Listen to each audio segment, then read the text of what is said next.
Ang kwentong ito ay hango sa totoong buhay. Mula ito sa isa nating kabayan. Naitago na lang natin sa pangalang Arnie. Ang kwentong binahagi niya ay tungkol sa mga rebelde at magsasaka. Walang eksaktong taon. Negros. Pasado 10:00 ng gabi. Hindi pa rin makuwang tapusin ni Mang Felipe ang ginagawang paghihiwalay ng mga mais. Merong kasing hindi mapakinabangan dahil kinain ng anay. Kailangan na itong mahatid kinabukasan sa gilingan upang maging bigas at may makain sa susunod na mga araw. Sa kalagitnaan ng pagiging abala, nagulat siya dahil sa sunod-sunod na putok ng armas. Umalingaw-ngaw ito sa kalangitan. Sinundan pa ng isa, kaya napapasilip na ang matanda para malaman kung ano ang nangyayari. Mas lalo pa siyang nagulat nang makita ang kapatid sa ina, si Mang Manolo, nagmamadaling tumatakbo patungo sa tahanan. Patayin mo ang ilaw, Felipe. Isara mo ang bintana at huwag kang sasagot kapag may kakatok. Bilisan mo! Wika ni Mang Manolo nang makapasok. Nauna siya sa kwarto. Si Mang Felipe na walang naintindihan sa nangyayari. Sumunod na lamang, nagpanggap na walang naririnig ng may kumakatok. Huwag mo nang guluhin yung bahay na yan. Nakita mo nang patay yung ilaw at tahimik eh. Tulog na ang mga tao dyan. Halika na, bago pa tayo makaistorbo. Walang kinalaman yan dito. Wika ng isang lalaki. Siguro andito lang sa paligid yung Manolo na yan. Kapag nalaman kung saan siya nakatira ba, wawasakin ko pati bahay. Ang lakas ng loob na kalabanin ako. Pero binaril mo na, di ba? Sigurado ako natamaan yun. Abay oo, hindi ako nagkamali kapag bumabaril ako ha. Lahat ng binabaril ko natatamaan. Kaya siguradong ganun din ang nangyari kay Manolo. Baka nga patay na yun sa oras na to eh. Halika na bago pa may makakita sa atin dito. Kapag nagkataon malaking problema pa abutin natin eh. Tara na! Nakahinga si Mang Felipe nang marinig ang ingay ng papalayong yabag ng dalawang lalaki. Nang masiguradong wala na ang mga ito, binalingan niya ang kapatid. Magtapat ka nga sa akin, Manolo. Anong kalokohan yung ginawa mo? Mga rebelde yun ano? Nagsumbong ka na naman ba? Ilang ulit ko bang dapat ipaalala na huwag ka nang mangyalam sa kanila? Inilalagay mo sa alanganin ng buhay natin eh. Wika ni Mang Felipe. Ano ka ba? Kaya nga isusumbong para lumayo sila sa lugar natin. Araw-araw na lang tayong nalalagay sa panganib dahil nasa paligid ang mga rebeldeng yan. Kung tutusin, dapat tayong makipagtulungan sa otoridad para tuluyan silang mapalayas dito. Maghinahinay ka nga sa pananalita mo, Manolo. Alam mong gulo ang aabutin kapag nagpang-abot ang otoridad at mga rebelde. Kapag nangyari yon, tayong sibilyan ng may ipit. Hindi mo ba naisip yon? Gusto ko ng tahimik na buhay, hindi kaguluhan. Kailanman ay hindi matatahimik ang buhay natin kung nasa iisang lugar tayo kasama ng mga rebelde. Ano bang kinakatakot mo, Felipe? Magsusumbong lang naman tayo. Ay nako, sandali, maiba ko. Narinig ko yung usapan kanina, binaril ka daw. Pero bakit parang walang nangyari sa'yo? Nailagan mo ba ang bala? Abay, oo naman, tinatanong pa ba yan? Hahayaan ko bang matamaan ako ng bala? Siyempre hindi ano, ako ba ba? Diyan ka na nga muna. Mauna na ako sa pagtulog. Kagad tumalikod si Mang Manolo at bumalik sa kwarto. Si Mang Felipe na naiwan ay hindi maiwasang magtaka. Kanina malinaw niyang nakita ang pagkatumba ng kapatid, kasabay ng pagputok ng baril. Ang ibig sabihin, natamaan ito, pero wala namang nangyari. Ni hindi niya nakitang ngumiwi o may dugo sa katawan o sa damit man lang. Sa katunayan, hindi ito ang unang beses na napansin niya ang kakaibang kilos ng kapatid. Noong nakaraang buwan, nakita niya itong hinahabol ng mga rebelde. Pinaputukan ng pinaputukan. Dumampi sa katawan nito ang mga bala, pero kailanman ay hindi dumaing o nasaktan. Mag-iisang taon pa lang silang magkasama dahil galing ng Cebu si Manolo. Matapos mabalitaang namatay ang ama nito, wala nang ibang kasama sa buhay. Inimbitahan niya sa kanyang munting tahanan. Pumayag naman at ito sila ngayon. Magkasama subalit taliwas ang gusto hingil sa sitwasyon ng paligid. Hindi pa niya lubusang kilala ang kapatid, pero napapansin na meron itong tinatago. Sa lugar na kanilang tinitirahan, hindi nawawala ang banta ng mga rebelde. Basta-basta na lang nangihimasok sa buhay ng mga ordinaryong mamamayan. May araw na dire-diretso silang pumapasok ng bahay. Manghahalughog, magnanakaw ng mamahaling gamit. At ang pinakamalala, kung sino man ang pumalag, kalabit ng gatilyo ang ipapalit nila. Nagiging marahas pa kung paminsan sa mga kababaihan. Ang iba ay sapilitang dinadala sa kabundukan. Minsan pa'y maaabutang nakahandusay na lamang pagkatapos pagsawaan. Ilang ulit na rin naging impyerno ang lugar sa tuwing magpapang-abot ang pulisya at mga rebelde. Mula pa man noon ganito na ang nakagisnan. Pero hindi lang ito ang natatanging banta sa paligid dahil meron pang isa. Pasikretong nagnanakaw ng buhay ng tao. Ang nilalang na kung tawagin ng karamihan ay aswang. 2 miyembro ng pamilya ni Mang Felipe ang naging biktima ng nasabing nilalang. Una ang kanyang lola noong nagbubuntis pa ito. Pangalawa ay ang ina nung nagsilang. Pareho namang nakaligtas pero ang anak ay hindi. Sa paglipas ng ilang panahon, paisa-isang namamaalam buhat sa katandaan at iba pang karamdaman. Sa pag-iisip sa nakaraan, biglang natauhan si Mang Felipe nang marinig ang boses ng kapatid.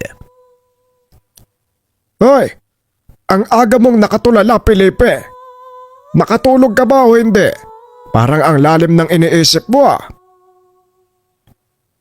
Maging si Mang Felipe, nagulat nang mapagtantong umaga na pala. Hindi siya nakatulog sa dami ng pumapasok sa isipan. Ikaw ba? Ang himbing yata ng tulog mo matapos kang habulin ng mga rebelde kagabi. Sana naman hindi na maulit yon, Manolo. Mabutit na pagbigyan ka pa ng may likha. Baka sa susunod mamatay ka na talaga. Alam mo kung magsalita ka, hindi ko alam kung magkapatid ba talaga tayo eh. Wala na akong narinig sa'yo sa tuwing hahabulin ako ng mga rebelde. Puro ka, baka sa susunod, kamatay mo na talaga. Nako, hindi ba pwedeng ipagdasal mo na lang ako? Gumagawa ako ng paraan para makatulong sa bayan laban sa mga grupong yon. Tulong sa bayan? Kung sa gawaing bahay nga lang, tumutulong ka ba? Hinak ko. Ihatid mo sa galingan ng sako ng mais para may bigas tayo. Sana naman pag uwi mo, hindi kita makitang tumatakbo dahil may humahabol. Dati kayatang kawatan sa nakaraang buhay mo.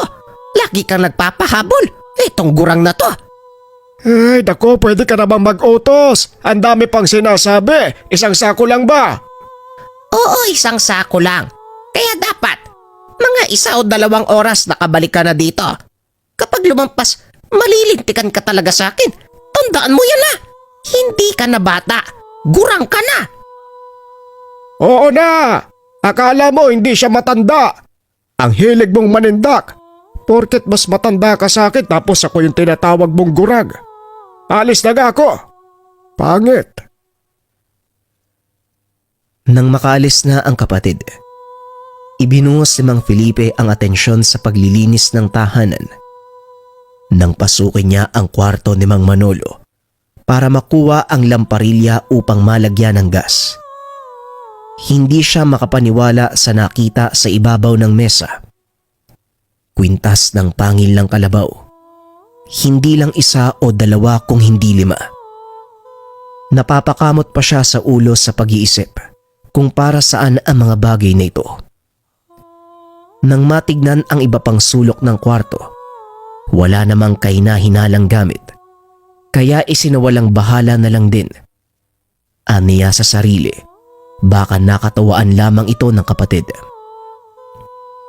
Makalipas ang 2 oras dumating si Mang Manolo, karga-karga ang sako ng bigas. Natuwa naman si Mang Felipe dahil walang kung sinong rebelde na humahabol sa kanya. Pero nagtataka ito sa ipinapakitang kilos ng kapatid. Hindi mapakali na para bang may nalamang masamang balita. Ay bakit ganyan ang itsura mo? Hindi ka mapalagay. May nakasagutan ka doon ano? Ano bang nangyari? Sige na, sabihin mo na. Usap-usapan sa gilingan na may inaswang daw kagabi. Sayang no, hindi ko nakasalubong yung nilalang na yon. Nako, papatayin ko yon. Hindi ka pa nasanay. Makailang ulit na tayong nakakabalita na may inaaswang dito sa lugar. Ikaw naman, maghinay-hinay ka sa pananalita mo. Kung makapagsabi ka, parang meron kang kakayahan na labanan ng nilalang ah. Akala mo ang tapang mo. Ako pa ba? Aba meron na. Manunugis ako doon sa Cebu. Sinasabi ko talaga kapag may aswang lang na maglalakas ang loob na magpakita sa akin, papatayin ko kaagad. Hindi ako magdadalawag isip. Hambog kang gurang ka. Ay nako Manolo, magsaing ka na nga lang dyan nang makakain na tayo.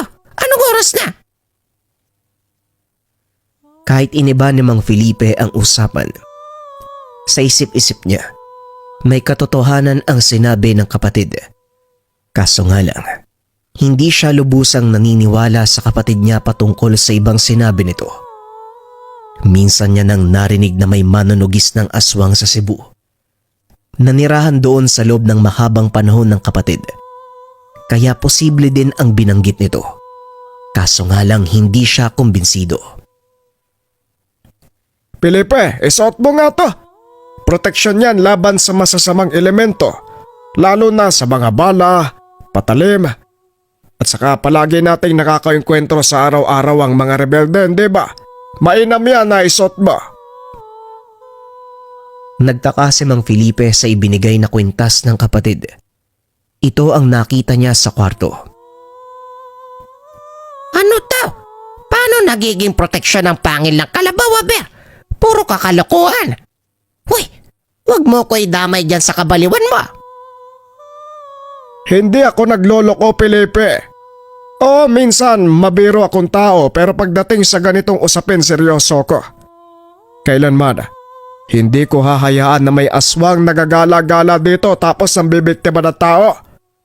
Kapag may nakasalubong lang talaga ako, siguradong papatayin ko yun eh. Mahirap na paano kung ikaw ang mabiktima? Mahina ka pa naman. Napakaambog! Tinawag pa akong mahina. Kapag ikaw nagkaroon ng inkwentro, asahan kong lalaban ka kagaya ng sinabi mo ha? Ikaw ang nagsabi niyan, panindigan mo. Oo, basta suotin mo to. Huwag ka na maraming tanong. Bilisan mo! Tinanggap ni Mang Felipe ang kwintas, kahit hindi naniniwala sa sinabi ng kapatid. Pagsuot niya, wala naman siyang naramdamang kakaiba o pagbabago. Pagsapit ng gabi, narinig na naman ni Mang Felipe ang ingay ng habulan.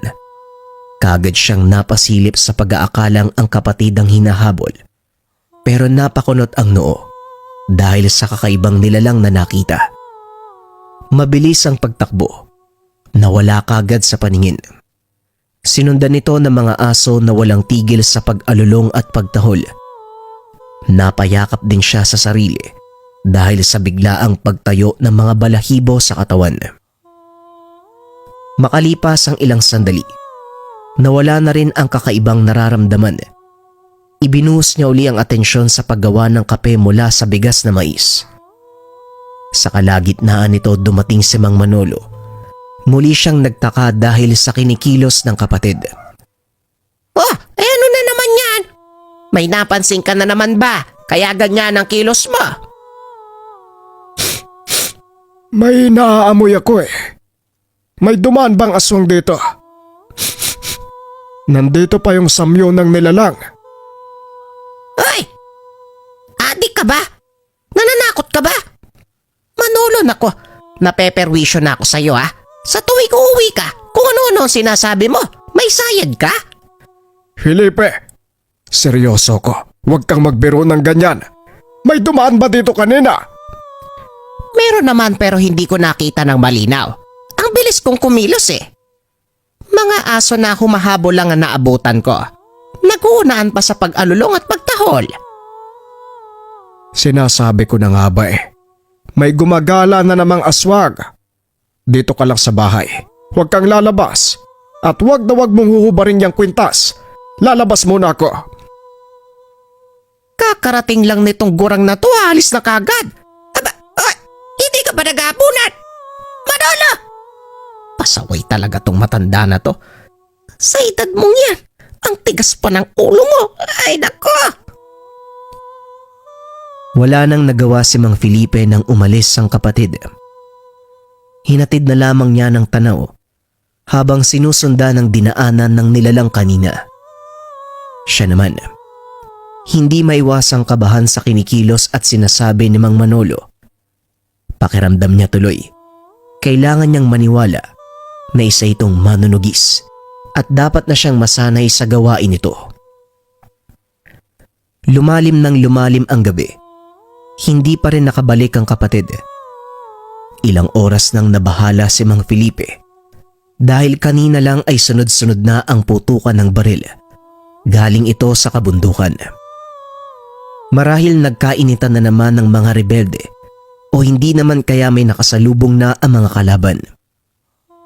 Kinakabahan siya dahil baka madamay na ang kapatid. Alam niyang pasaway ito at lapitin ng gulo. Napapadasal na lamang siya habang palakad-lakad sa harapan ng pintuan. Ay naku, wag naman sana, Diyos ko. Kawawa naman si Manolo. Ilayo mo sa kapamakan ng gurang na yon. Hoy! Mabuti naman pinagdadasal mo ko, Felipe. Busilak talaga ang puso ng kapatid ko. Medyo di lang pinagpalad sa itsura. Wika namang Manolo na para bang nanalo sa isang gera. Ang lawak ng ngiti. Manghang-mangha sa sarili.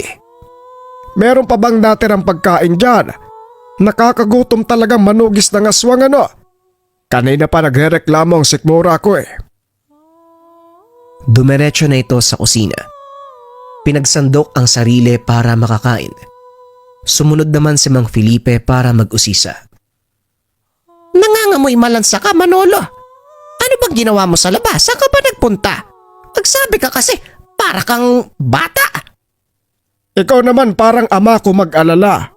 Matanda na nga ako, Felipe, paulit-ulit. Hindi mo na kailangan mabahala para sa akin. At isa pa, protektado ako ng aking bertud. Pangil ng kalabaw. Kahit ano pang kaguluhan na makasalubong ko sa daan, hindi ako matitinag.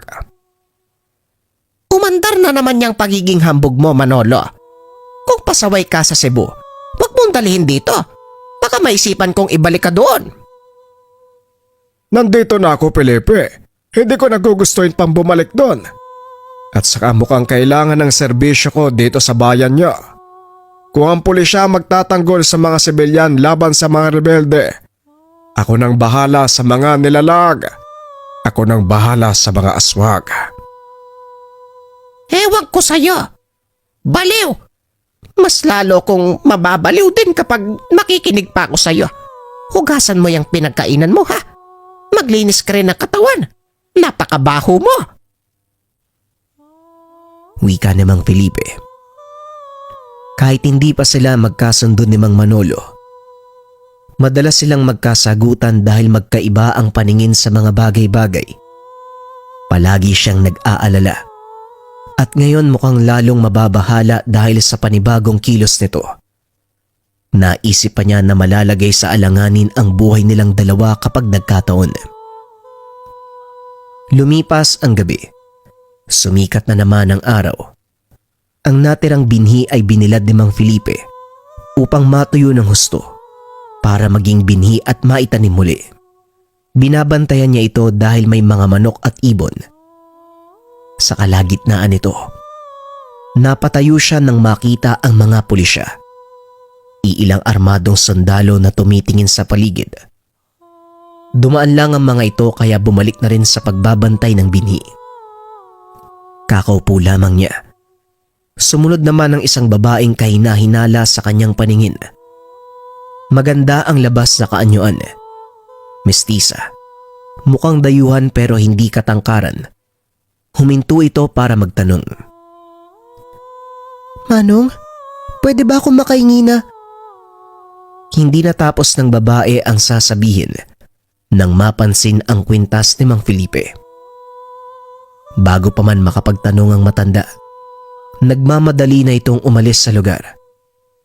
Napapalis din ang daan nang matanaw sa dulo si Mang Manolo.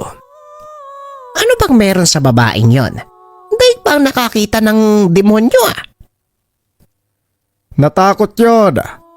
Mabuti naman at hindi mo hinubad ang kwintas. Kamuntikan ka ng mabiktima ng aswang.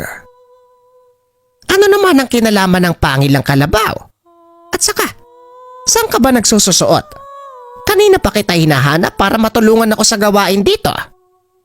Meron kasing bumili sa atin kaya pinuntahan ko. O ito ho, 115 pesos. Pwede nating magamit para makabili ng pangangailangan.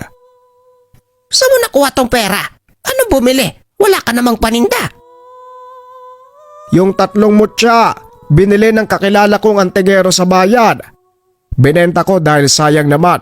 Kung hindi magagamit ng gusto, meron naman tayong tag-isa, kaya ipinagbili ko at binasbasan. Ay nako, sakit sa ulo. Ano ba talagang meron sa pangil na to? At mukhang napakahalaga. Kung tutuusin, ngipin lang naman to ng hayop. Diyan ka nagkakamali, Felipe.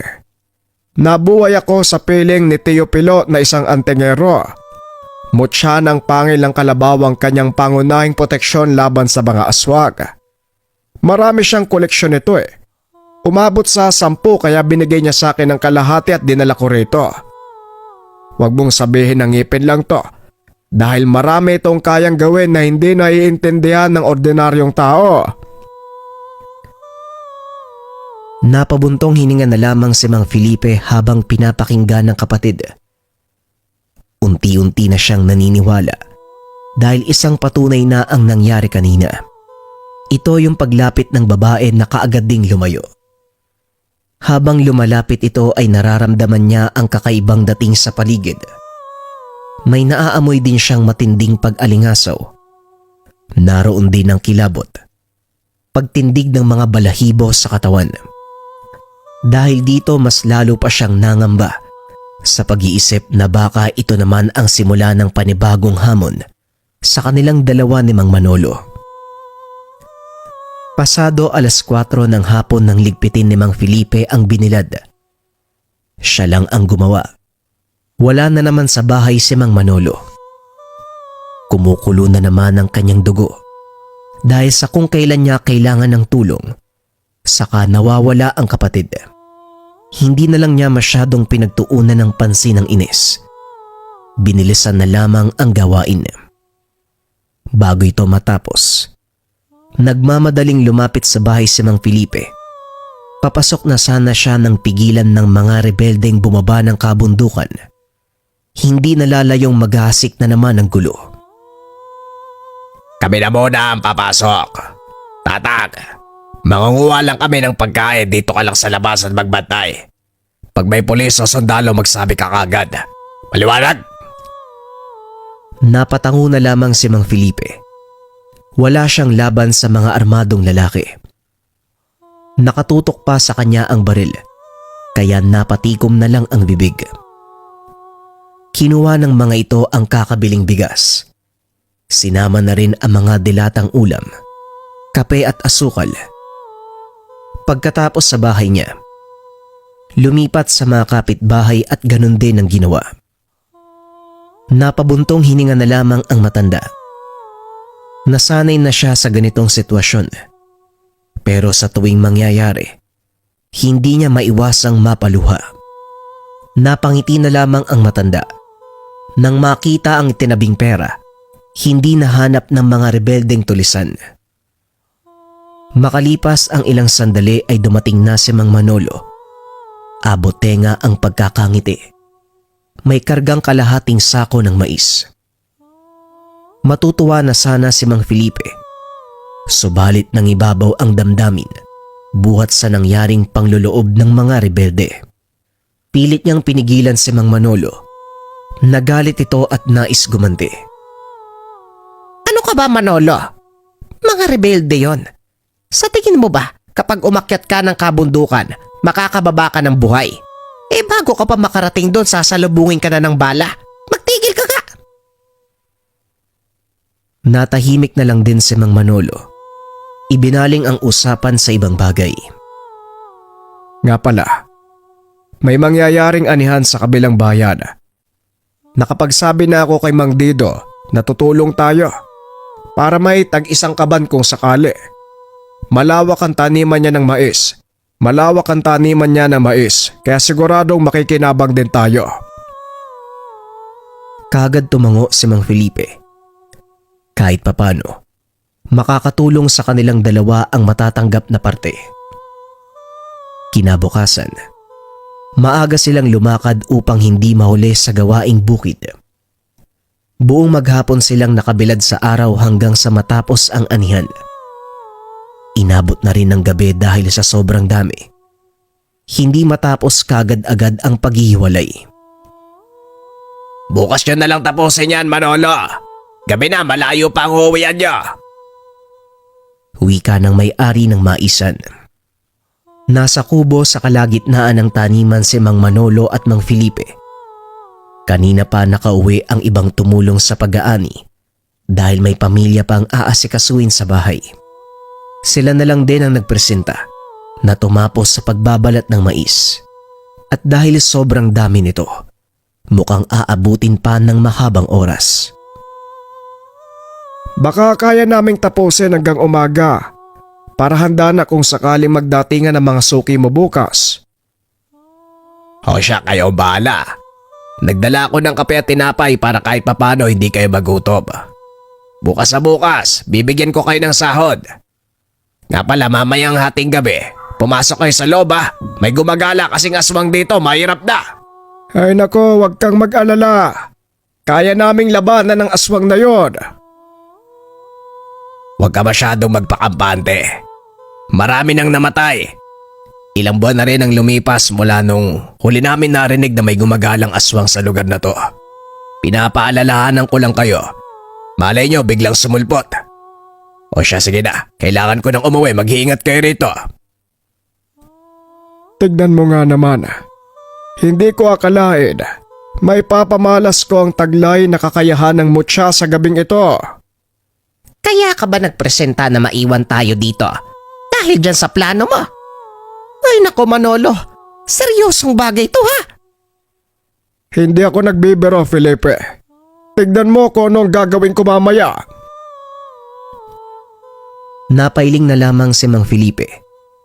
Ibinalik ang atensyon sa pagbabalat ng mais. Hindi niya na kaya pang kausapin ang kapatid kung yun lang din ang pag-uusapan. Kaso nga lang, sa kabila nito, hindi magawang maalis ang pangamba sa sinabi ni Mang Dido. Noon pa man nababalita na ang taniman na madalas dinadalaw ng aswang na kung tawagin ay wakwak.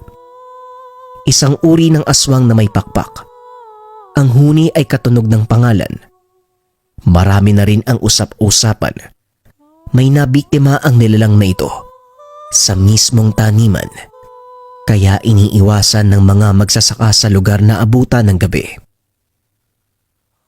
Lumipas pa ang ilang sandali. Hindi na nila namalayan ng oras. Panay na ang pagikab ni Mang Felipe dahil sa antok. Itinigil na rin muna niya ang ginagawa. Si Mang Manolo naman ay nagtimpla ng kape para sa kanilang dalawa. Habang nagpapahinga, hindi maiwasan ni Mang Felipe pagmasdan ng paligid. Kahit na sinakop na ng kadiliman ng gabi ang buong dako, naaaninag pa naman ng mga bagay-bagay. Hindi inaasahan. May namataan siyang naglalakad sa unahan. Sinundan niya ng tingin at halos mabitawan ang hawak na tasa nang mapansing nag-iiba ang hugis nito. Mula sa pagiging tao hanggang sa naging parang ibon. May malalapad na mga pakpak. Kasunod dito ang pag-alingawngaw at nakakakilabot na ingay. Sa takot ni Mang Felipe, nagmamadali siyang pumasok ng kubo. Pero ang kapatid, otomatikong tumayo, bumunot ng itak at bumaba. Hoy Manolo! Nahihibang ka na ba? Pumalik ka dito! Isang tabi mo yung pagiging hambog! Ay! Ano ba? Napakamot na lang sa ulo si Mang Felipe sa katigasan ng kapatid. Dumiretso ito sa pinanggagalingan ng ingay na parabang walang kinakatakutan. Makalipas ang ilang sandali ay biglang natahimik. Napatigil din sa paghakbang si Mang Manolo. Si Mang Felipe naman ay hindi mapakali sa kinalalagyan. Napasigaw pa bilang hudyat sa kapatid. Manolo! Sa likod mo! Bumalik ka na dito! Ano ba? Sa halip na magpunta sa kubo, lumaban si Mang Manolo. Sa puntong ito, nasaksihan ni Mang Felipe kung paanong kalabanin ng kapatid ang nasabing aswang gamit lamang ang patalim at ang pangil ng kalabaw. Mula sa kinalalagyan ni Mang Felipe, malinaw niyang nakikita ang kaganapan mula sa kung paanong sumalakay ang aswang hanggang sa paraan ng paglaban ng kanyang kapatid. Bukod sa ingay ng nilalang, naririnig niya rin ang mga salitang binibigkas ni Mang Manolo. Ibang lengguwahe, hindi niya maintindihan. Tumagal ng ilang minuto ang sagupan. Sunod niyang nakita ay ang paghandusay ng aswang sa taniman. Nang hindi na ito tumayo, nagmamadali siyang lumapit upang masuri ang nangyari. Ayan, tapos na! Patay na! Akala ko naman malakas. Mahihirapan akong lumaban hindi pala.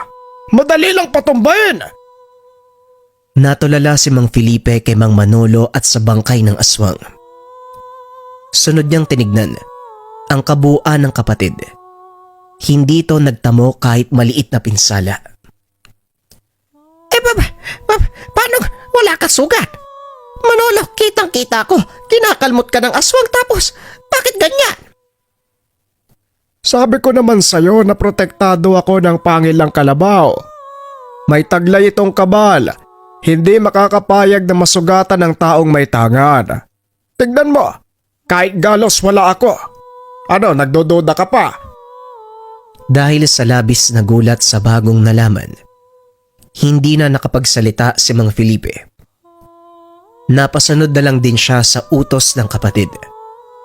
Binalak nilang dalhin sa malayo ang bangkay ng aswang upang hindi maging sanhi ng samot-saring reaksyon sa mga magsasaka na magtatrabaho bukas. May malaking butas sa hindi kalayuan.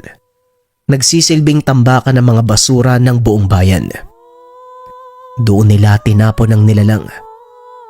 Minabuting matatabunan para hindi makita. Pagkatapos ay bumalik na sila ng kubo upang may pagpatuloy ang naudlot na gawain. Pero si Mang Felipe ay hindi nakapagtrabaho. Nakatulalang nakaupo sa sulok. Masasanay ka rin, Felipe. Lalo na't antingero ang kapatid mo. Huwag ka masyadong mag-alala dyan. Hindi naman tayo papabayaan ng mutya. Napatitig na lang si Mang Felipe kay Mang Manolo. Hindi niya alam kung ilang oras na siya sa ganung posisyon. Hanggang sa namalayan na lamang, nagbabanta na ang pagsikat ng araw. Sakto ring matatapos na ang pagbabalat ng mais. Kung kaya't nagtungo sila sa bahay ni Mang Dido para maningil ng sahod. Matapos matanggap ang isang sako ng mais at salapi, umuwi na ang magkapatid. Pagdating sa tahanan, naabutan nila ang nagkalat na gamit. Nasira na ang pintuan. Ang sabi ng mga kapitbahay, pinasok umano ng mga rebelde. Gayon din ang iba pang tahanan. Buntong hininga na lamang ang nagawa ni Mang Felipe. Pero para sa kapatid, nagmamadali itong naglakad papunta sa kabundukan. Hoy Manolo! Ano ka ba? Para kang ewan. Hayaan mo na lang kasi. Hindi pwede yan, Felipe. Nakailang nakaw na sila sa atin. Kumakayod tayo para mabuhay, tapos sila nabubuhay para magnakaw. O sige, pumunta ka sa kabundukan. Sinasabi ko sa'yo, wala ka ng bahay na uuwian. Huwag mo ko susubukan. Sa paninindak ni Mang Felipe, pinalampas ni Mang Manolo ang hindi katanggap-tanggap na gawain ng mga rebelde. Nagtimpi si Mang Manolo at pinakinggan ng kapatid. Pagkatapos makapag-ayos ng mga gamit at ng pintong nasira, naganda na sila upang maghapunan. Pasado 8:00, nang maisipan ni Mang Felipe na tignan ang mais na nakuha sa anihan kanina. Pagbukas ng sako, nakarinig siya ng mga boses. Pagsilip, 2 armadong lalaki ang nakita. Ito ang naghahanap kay Mang Manolo. Sinasabi ko na nga ba eh. Nandito ka lang sa lugar na to, hayop ka. Munti ka na kaming mahuli dahil sa pagsusumbong mo. Ang ayos ng usapan natin, tapos ganun ang igaganti mo. O teka, kalmahan nyo lang. Hindi ko kasalanan kung hindi kayo nag-iingat. At saka, kayo ang hindi sumunod sa usapan eh. Ang napagkasunduan natin, hahayaan nyo ako manguha ng panggatong doon sa gubat. Pero nung nangyari, binalak ng tauhan nyo na patayin ako. Ang dami mong satsat tanda eh. Kung patay-making ka kaya namin. Dito na lumabas si Mang Felipe para kausapin ng mga armadong kalalakian. Pero bago pa man siya makapagsalita ay kumaripas ito ng takbo. Nagkahabulan sila, si Mang Manolo at 2 rebelde. Hindi nagawang sumunod kagad ni Mang Felipe dahil sinumpong ito ng pananakit ng mga tuhod. Humabol man siya, pero hindi na naabutan ang 3. Narinig na lamang niya ang mga putukan.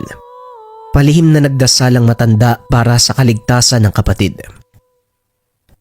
Pagdating ni Mang Felipe sa agubatan, tumigil siya dahil hindi na kaya pang tumakbo. Hinihingal at pinawisan. Ilang sandali lang natanaw niya sa unahan si Mang Manolo at ang 2 rebelde na humahabol dito. Bago pa man makapagsalita sa 3, nagsiputukan na ang mga hawak na armas. Pero laking gulat niya nang makitang buhay pa rin ang kapatid sa kabila ng pagliparan ng mga bala. Maging ang 2 lalaki ay nagulat sa nasaksihan. Dahil dito, nakabuelo si Mang Manolo.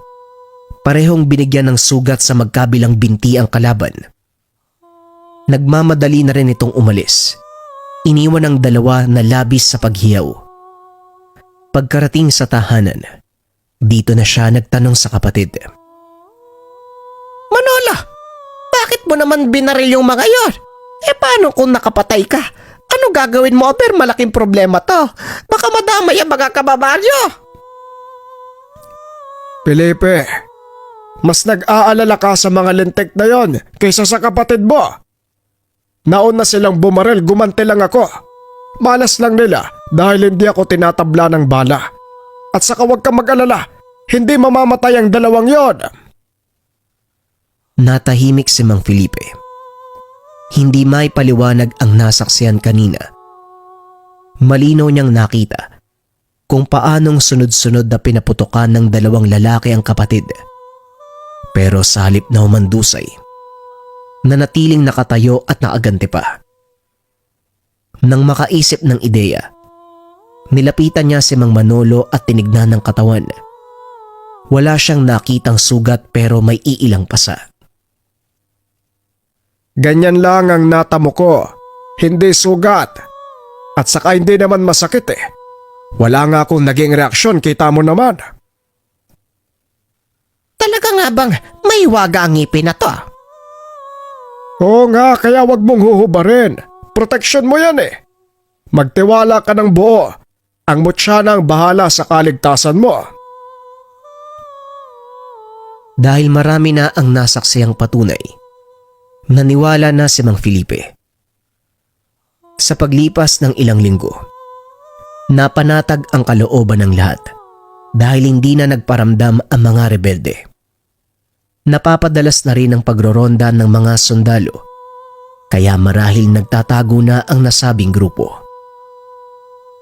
Kasabay naman ng pananahimik ng mga rebelde ay siya namang paglipana ng mga aswang sa bawat lugar. Merong usap-usapan.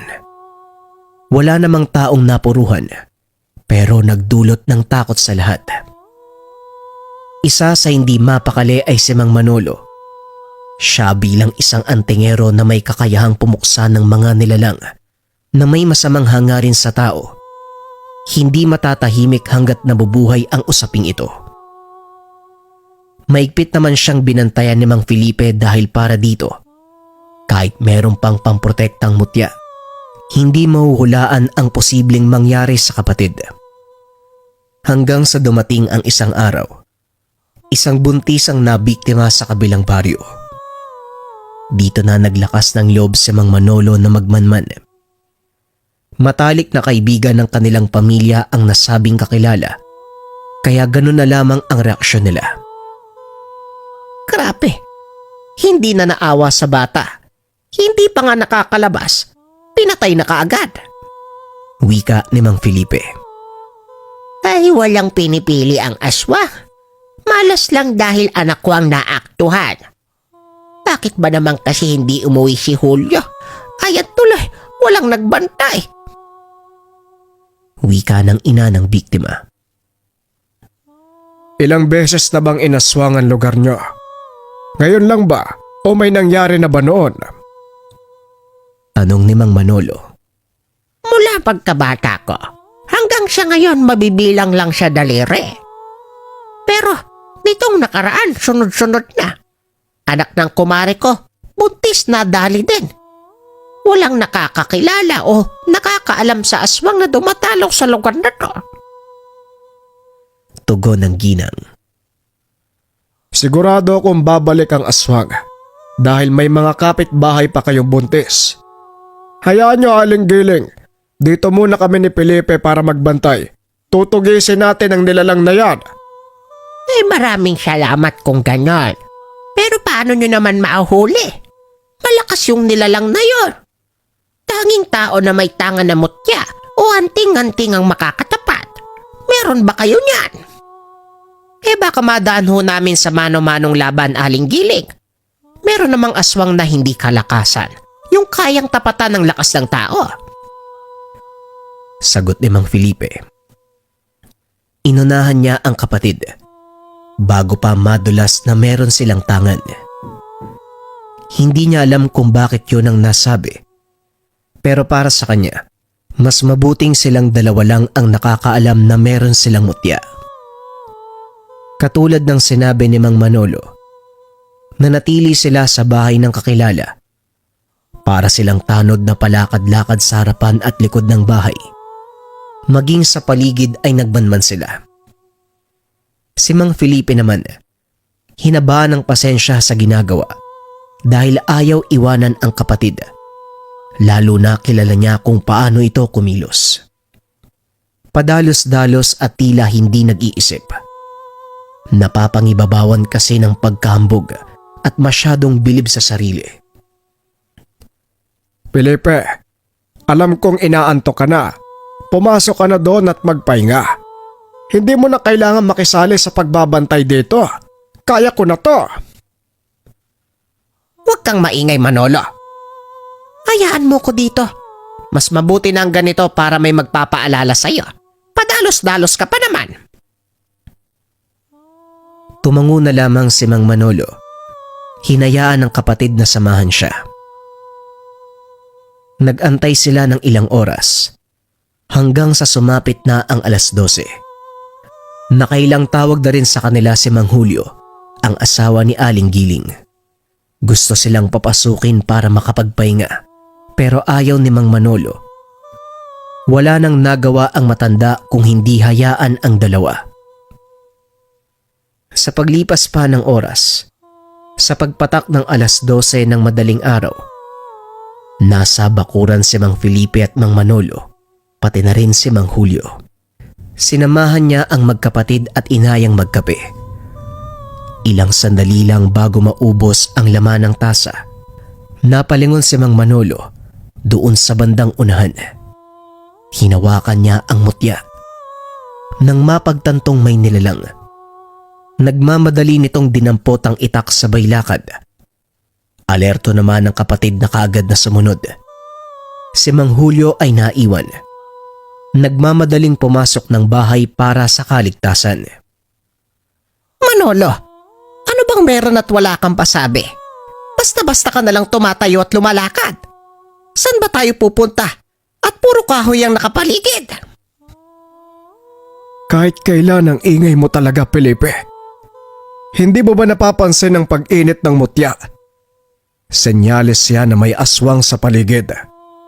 Nandito tayo sa Kakauyan dahil ito ang tinuro na lugar.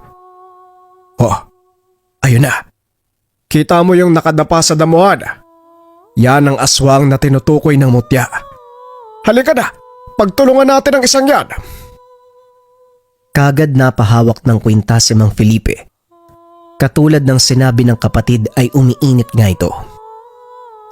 Wala na rin siyang magawa, kundi sundan si Mang Manolo na dahan-dahan at maingat na lumalapit sa kinalalagyan ng aswang. Napabunot na rin siya ng itak. Kahit nangangatog ang tuhod sa takot, wala pa rin tigil sa paghakbang. Nang makalapit na si Mang Manolo sa kinalalagyan ng nilalang, kagad niya itong inambahan. Naalerto ang aswang, pero wala na ring nagawa maliban sa paghiyaw matapos tagain. Nanlaban pa ito at dahil sa taglay na lakas. Bagyang tumilapon si Mang Manolo. Kagad namang umatake si Mang Felipe, pero naliga sa kinakatayuan nang humarap ang nilalang. Nawalan siya ng lakas. Pinangibabawa ng takot. Felipe, tagain mo! Huwag kang makipagtitigan, ano ka ba? Kahit anong gawin ni Mang Felipe ay hindi siya makakilos. Tumayo na lang si Mang Manolo para maunahan ang nilalang bago pa ito makatakas. Nagtagumpay naman pagkatapos tagain ng ilang beses na naging dahilan ng pagkaputol ng hininga nito. Nangisay ng nangisay ang katawan hanggang sa tuluyang namatay. Ganyan, Felipe. Hanggat may pagkakataon ka, tagain mo agad. Hindi yung makikipagtitigan ka pa. Inaantay mo yatang maunahan ka bago ka kumilos eh. Hindi ko naman alam na nakakatakot palang humarap sa aswang. Ilang beses na ako nakarinig ng balita tungkol sa nilalang na ito. Pero ngayon pa lang ang unang pagkakataon na makita ko ng harapan niyan. Wika ni Mang Felipe na mabilis pa rin kumakabog ang dibdib. Katulad ng ginawa sa aswang na nakainkwentro nung una. Naganap sila ng lugar kung saan pwedeng iligpit ang bangkay. Hindi na rin kailangan magpunta sa malayo dahil masukal na ang kinalalagyan at pwedeng isiksik sa sulok ang katawan. Pagkatapos sila doon sa lugar, nagmamadali na silang umalis. Sa bahay nila Aling Giling at Mang Julio, nagpalipas ng ilang sandali ang magkapatid. Umalis sila pagsikat ng araw. Iniwasan ni Mang Manolo na mapag-usapan ang naganap. Bagay na pinagpasalamat ni Mang Felipe. Napahanga rin siya dahil kapatid mismo ang umiwas. Umiwas lang ako kasi baka sumama yung loob mo. At isa pa bilang antingero, hindi naman talaga sinasabi sa ibang tao na meron kang napatay na aswang o kahit anong masamang nilalang. Mabuti naman kung ganon, para hindi na haba ang usapan. Mamaya, may masabi pang hindi maganda ang iba eh. Normal na ugali ng mga tao yan. Tutulungan mo, tapos bibigyan ng ibang kahulugan. Gagawin ka pang masama kapag nagkataon. Wika ni Mang Felipe. Nagmamadali silang maglakad para makarating sa tahanan. Isang buwan ang lumipas magmula nung huli silang nagkaengkwentro ng aswang. Naging payapa na rin ang kanilang buhay dahil hindi na nagpaparamdam ang mga rebelde na isa sa nagpapahirap sa araw-araw na sitwasyon. Akala ni Mang Felipe magpapatuloy na ang kapayapaang nalalasap. Ito pala ay panandalian lamang. May nagbabadyang panganib. Sa sumunod na araw, lumuwas silang dalawa sa karatig bayan upang magtanim ng binhi sa isa pang kakilala. Hindi nila pinalampas dahil malaki ang napagkasundo ang suhol. Masyadong malawak ang lupain kaya hindi matatapos kagad. Pinayagan naman silang makapagpahinga sa kubo kung sakaling abutin ng gabi o gugugol ng mahabang oras bago matapos ang gawain. Naging abala ang kanilang atensyon sa pagtatanim hanggang sa namalayan na lamang na unti-unti nang dumidilim ang paligid. Felipe, nagatid ng hapunan si Madam Cora. Halika na muna bago lumapig ang sabaw. Bukas na lang natin ipagpatuloy ang pagtatanim. Hindi na kaya pang makita ang tudlig. Wika ni Mang Manolo sa kapatid. Kahit gabi na, pinagtsatsagan ang ilaw mula sa sulo para maituloy ang pagtatanim. Tumigil naman ito. Sabay silang nagapunan. Pagkatapos kumain, kanya-kanya sa paghitit ng sigarilyo ang dalawa. Sinamahan kasi ng amo ng tabako ang paghatid ng pagkain kanina. Habang nagpapalipas ng oras, ibinuhos ni Mang Manolo ang atensyon sa pagmamatsyag sa paligid. Si Mang Felipe naman, naglatag ng banig sa lapag upang matulog. Manolo, mauuna na ako sa pagtulog ha. Pagod na ako at inaantok eh. Ikaw bahala ka na sa sarili mo kung matutulog ka ba o hindi. Hindi pinansin ni Mang Manolo ang kapatid. Abala ang kanyang paningin sa paglalakbay sa madilim na dako. Ilang sandali lang ang lumipas. Nakapansin siya ng kakaiba sa paghinga. Katulad ng inasahan, uminit ang mutya. Kasabay nito ang pag-alingasaw ng matinding amoy. Naging alisto siya. Dinampot ang itak sa tabi. Matalim na napapatingin sa paligid. Kaagad niyang pinuntahan ang pinanggalingan ng masangsang na amoy pero walang mahanap. Walang katao-tao o anumang nilalang ang naroon sa malawak na kapatagan. Sa dulo ng taniman, tinalasan niya ng husto ang paningin at pangdama hanggang sa naaktuan ang aswang na nagtatago. Naroon nito sa hukay ng pinagtambakan ng mga dayami. Napansin siya nito, kaya naman mabilis na nakalayo. Pero hindi na nakatakas dahil nasundan niya kaagad. Nagkaroon ng habulan pero natigil din kaagad nang mahabol ng taga ni Mang Manolo ang aswang. Dumiretso ang talim sa dibdib nito. Nadaplisan pa ang baba. Bagong hasa ang itak. Malalim ang naiwang sugat. Malakas na umangil ang nilalang. Dahil tahimik ang paligid umalingaw-ngaw ang ingay. Hindi na ito tinantana ng matandang antingero. Ibinuhos ng gusto ang lakas para matapatan at mailigpit ang aswang pero may pagkakataon na nakabawi ito dahil sa taglay na pambihirang lakas. Ilang beses din siyang nahirapan, napapasubsob, subalit muling tumatayo para lumaban. Nang makabuelo si Mang Manolo, hindi niya na pinalampas. Ginamit ang buong puwersa ng mutya na naging dahilan ng kamatayan ng nilalang. Upang makasigurado, pinulupot niya ang leg nito. Inantay pa ang ilang sandali.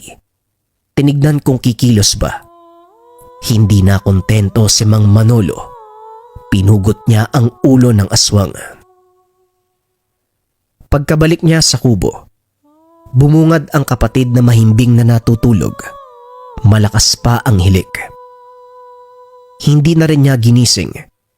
Pero nang makitang tinanggal ang kwintas sa mutya, kagad niyang ibinalik sa leg nito. Sabing wag tatanggalin eh. ito na lang ang natatanging proteksyon na meron tayo. Pasaway ka rin pala. Magkapatid nga tayong dalawa.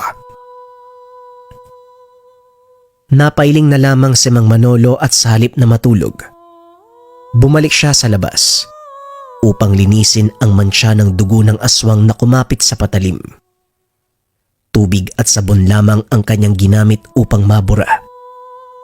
Pagkatapos nito, hindi na naisipan pang matulog. Pinalipas na lamang ang oras na nakaupo sa labas. Pagsikat ng araw, bumalik na siya sa trabaho na parang walang nangyari. Nagdatingan na rin ang iba pang magsasaka na dumiretso sa gawaing bukid. Nagising naman maya-maya si Mang Felipe. Matapos makapagkape ay tumulong na din ito. Sa kalagitnaan, nagulantang na lamang ang lahat nang makita ang bangkay ng aswang. Bulong-bulungan ng mga tao, samot-saring opinyon ng kumalat. Diyos ko, naulit na naman yung pangaaswang. Kailan kaya matatahimik ang lugar na to? Sinabi mo pa. Ilang buwan pa lang yung nakakalipas nang may huli tayong nabalitaan. Tapos ngayon meron na naman. Pero ang tanong, sino ang kumalaban sa nilalang na yan? Namatay oh. Siguradong mas malakas sa aswang yung taong yon. May anting-anting kaya? Siguro malay natin. Pero ang pinakamahalaga, nagawa niyang patayin yung aswang bago pa mambiktima. Nagmamadali namang lumapit si Mang Felipe sa kapatid na nagpapatuloy lang sa ginagawa na para bang walang naririnig sa paligid. Manolo, umamin ka nga. Ikaw ba yung may gawa nun? Kung oo, bakit hindi mo ko ginising? Mahimbing na kasi yung tulog mo eh. Nakakayang bulabuging ka pa. At isa pa, kahit gisingin kita sa sandalin yon, wala ka pa rin naman maitutulog eh. Pangungunahan ka ng takot. Kahit na. Pero bakit hindi mo niligpit yung bangkay? Hinayaan mong makita kagad. Naligpit ko naman. Hindi ko lang akalain na mahanap kagad.